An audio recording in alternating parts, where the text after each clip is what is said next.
السلام عليكم ورحمة الله وبركاته. أهلا بيكم في حلقة جديدة من داف جيكس أكاديمي.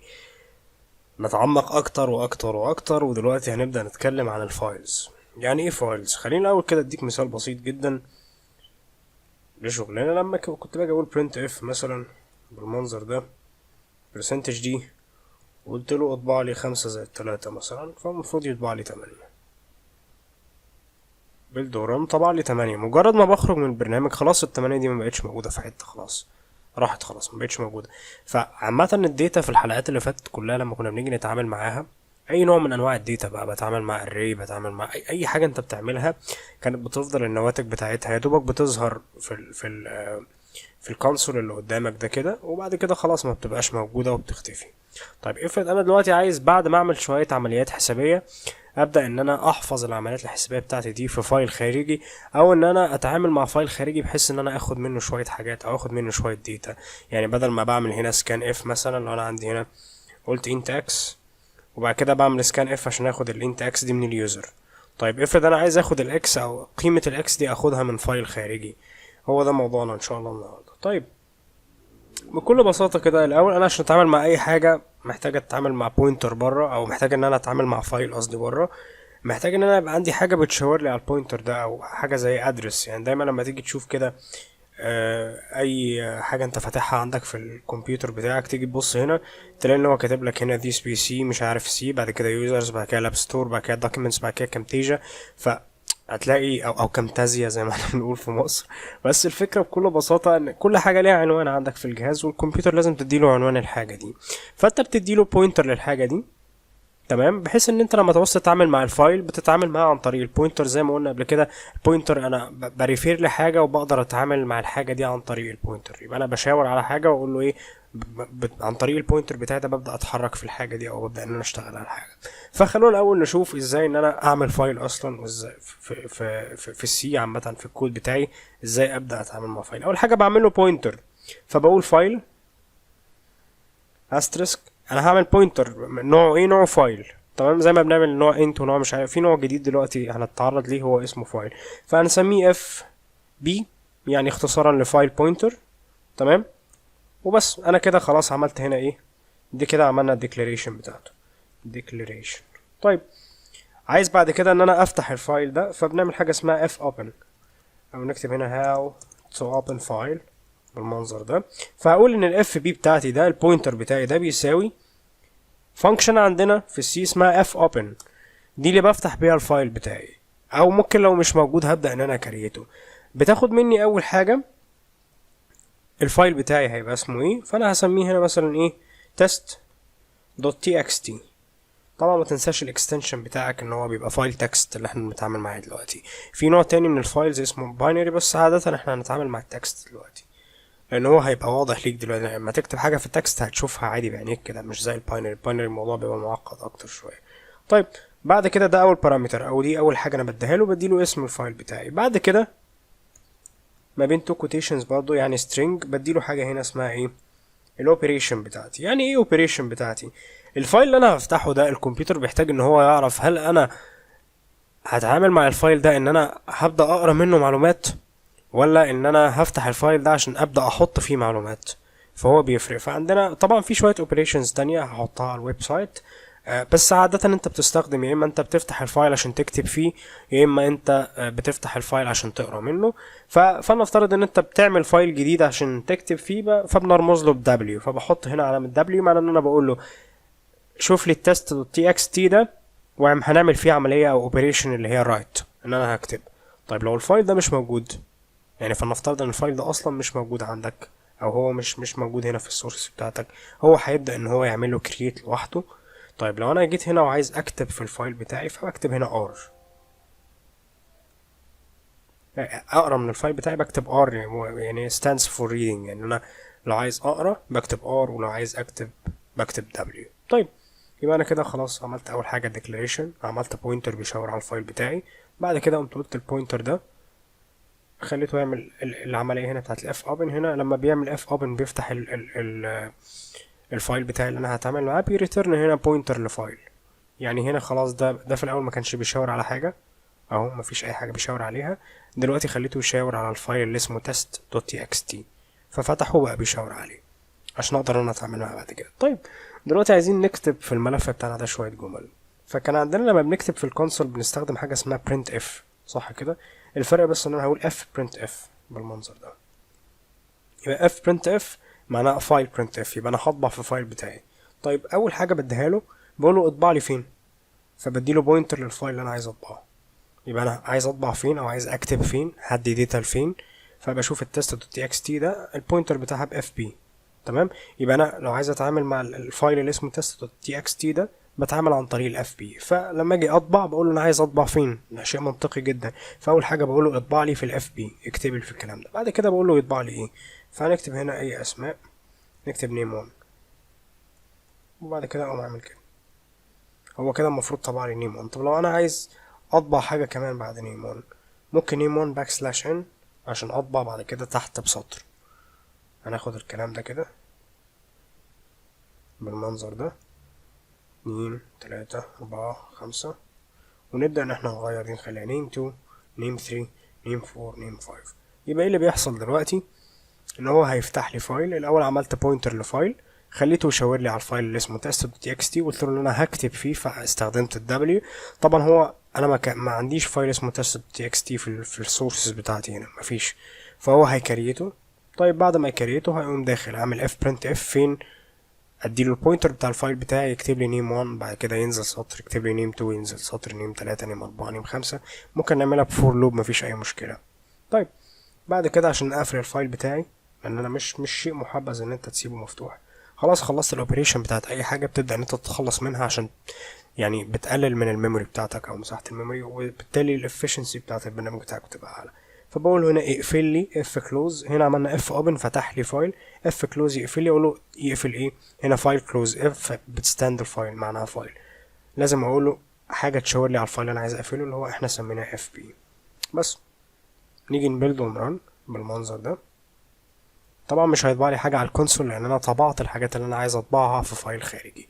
خلونا نشوف دلوقتي ايه اللي طبعه في الفايل. هنروح للفولدر بتاع الفايلز اللي هو البروجكت بتاعي اسمه فايلز. هنا هقول له يفتحه لي open project folder in file browser بالمنظر ده. هتلاقي حاجه هنا اسمها test.txt فطبع لي فيها اهو. تلاقي هنا طبع لك name 1 name 2 name 3 name 4 name 5 بالمنظر ده.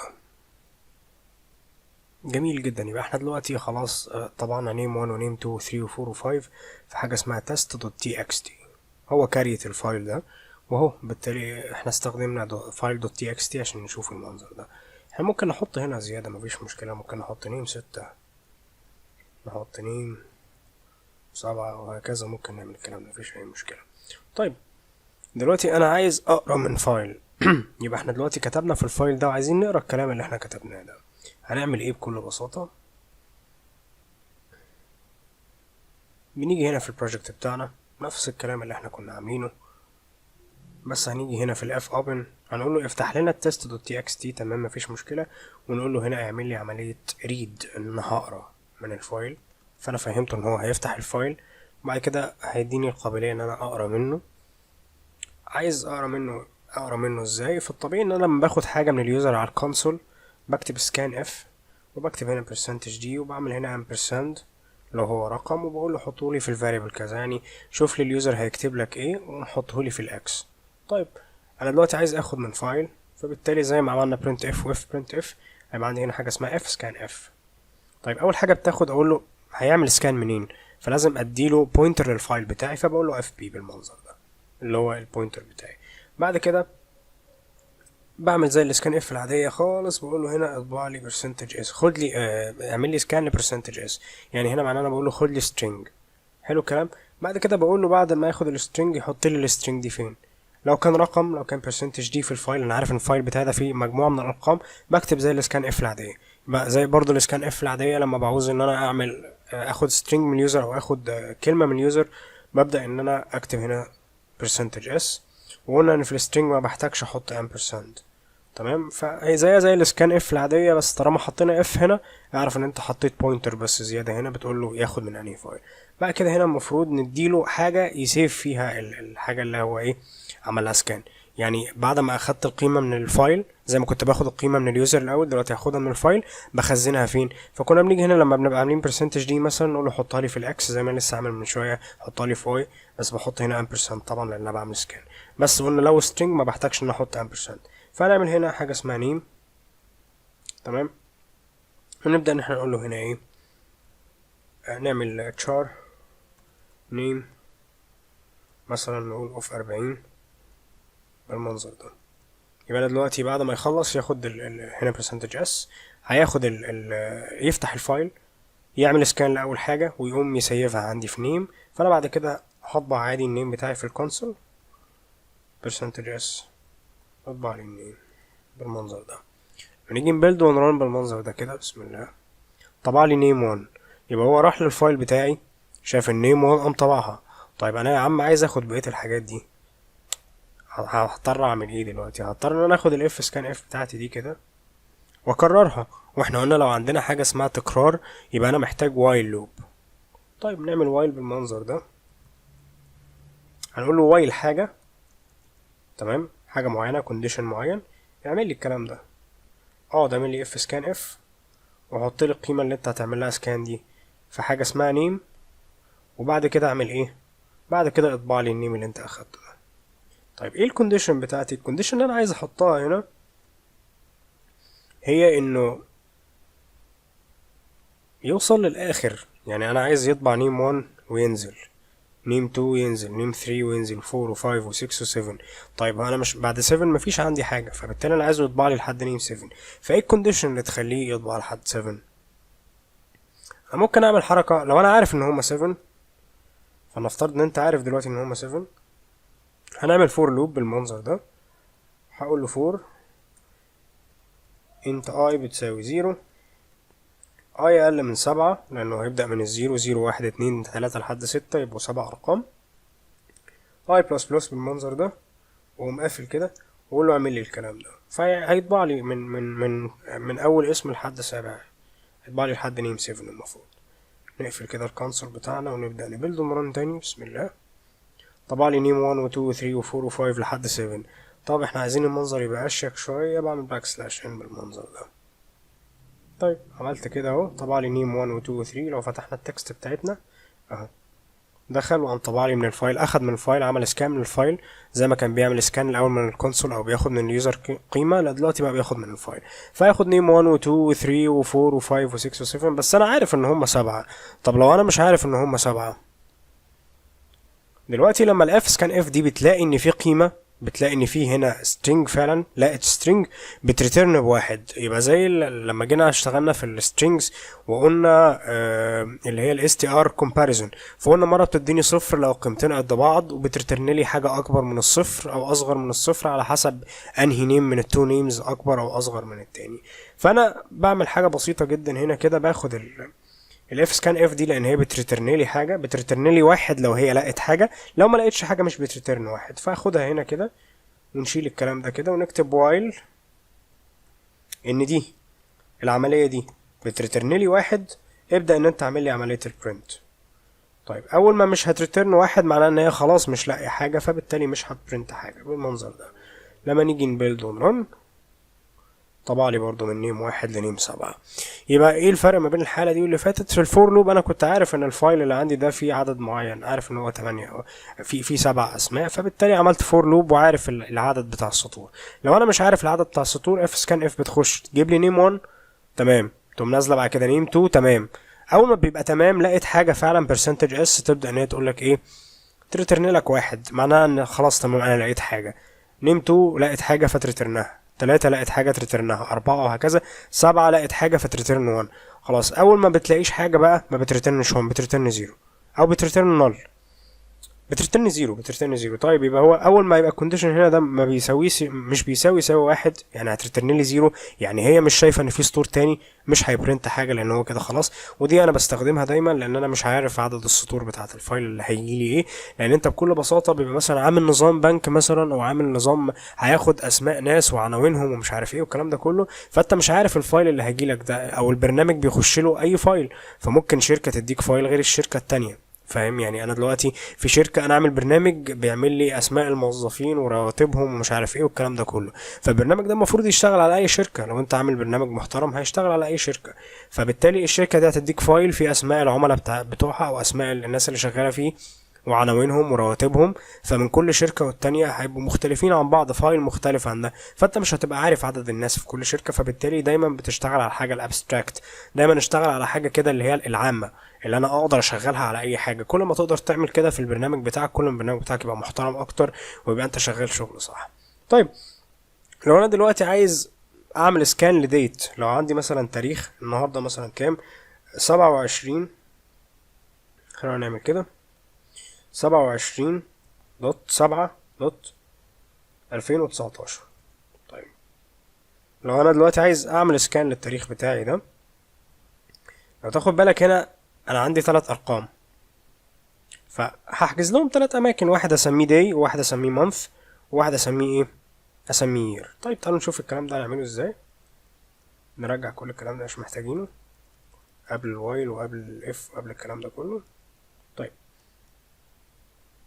اعمل الكلام ده ازاي؟ هنا مش هنعمل char name لان انا مش هتعامل مع name، انا هتعامل مع ايه، مع integers، ارقام صحيحة. طيب هنكتب هنا int day، فانا كده حجزت مكان في الميموري للday، وint month حجزت مكان للمونث، وint year حجزت مكان للير. طيب انا دلوقتي عايز من الفايل ده، بعد ما انا خلاص فتحته وقلت له ان انا هعمل عملية read f scan f، هنا هي عبارة عن %d صح كده، بس انا عندي %d دوت %d، فهتلاقي ان انا محتاج ان انا اعمل كده، اقول له دوت، عندي اكتر من حاجة %d، بعد كده اقول له دوت %d عشان اقدر ان انا اخد اليير والداي والمانث. فاجي هنا اقول له ايه، حط لي هنا امبرسند، اول حاجة اول رقم هتلاقيه، اول % دي هتلاقيها حط لي فيها الداي، تاني % دي هتلاقيها حط لي فيها، هنا نعمل امبرسند ما ننساش، حط لي فيها المانث.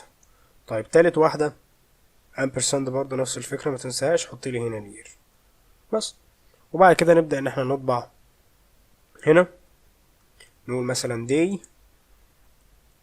بالمنظر ده، نكتب له %d، نخليه يطبع هنا الداي تمام بالمنظر ده.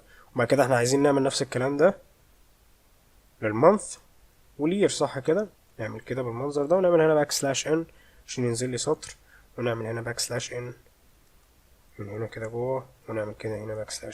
طيب انا عايز هنا ان هو يطبع لي المانث اللي هو اخده من الفايل بتاعي، وهنا يطبع لي اليير اللي اخدها من الفايل بتاعي. يبقى هو هيروح للفايل يقول له اطبع لي، خد لي الاسطر بالمنظر ده، خد لي %d، بعد كده هتلاقي دوت، بعد كده خد لي %d، بعد كده هتلاقي دوت، بعد كده خد لي %d. فلما نيجي نبيلد ونران كده، بسم الله الرحمن الرحيم، نلاقي ان الدي هنا 27. انا طبعا نسيت اغير دي، اخليها مانث في الكتابة واخلي دي يير بالمنظر ده. نبدأ نبيلد ونران تاني، تلاقي قالك الدي 27، المانث 7، الير 2019. طيب لو انا عندي اكتر من تاريخ بالمنظر ده كده، كنترول سي، انزل انزل انزل انزل، عملنا كذا تاريخ بس ما تسيبش سبيسز ما بينهم، اطلع لي اطلع لي اطلع. طيب هنقعد بقى نغير ده، نخليها 2018 2017 2016 2015، كلها بقت مختلفة عن بعضها. برضه نفس الفكرة اللي احنا عملناها من شوية، ان انا بعمل وايل لوب واقول له طول ما السكان اف سكان اف بتاعتي بترتن لي واحد، معناه ان هي لقت الحاجة اللي انا بدور عليها. لو ما عملتش ريتيرن واحد يعني ما لقيتهاش، فبالتالي الكونديشن فولس، فما تخشليش في الوايل لوب. وطبعا دايما قلنا اتعامل على الحالة الاعم الابستراكت، عشان انت مش عارف عدد الاسطر بتاعت الفايل اللي هيجي لك هتبقى عباره عن ايه. طبعا في ابلكيشنز كتيره جدا جدا جدا لحوار الفايلز ده ممكن تعملها، وهنحط تدريبات على الويب سايت اللي موجود تحت في الديسكريبشن. وفي البروجكت برضو ان شاء الله الفاينل اللي هنشرحه هنحتاج الفايلز كتير جدا جدا جدا. شكرا، واتمنى تكون حلقه مفيده.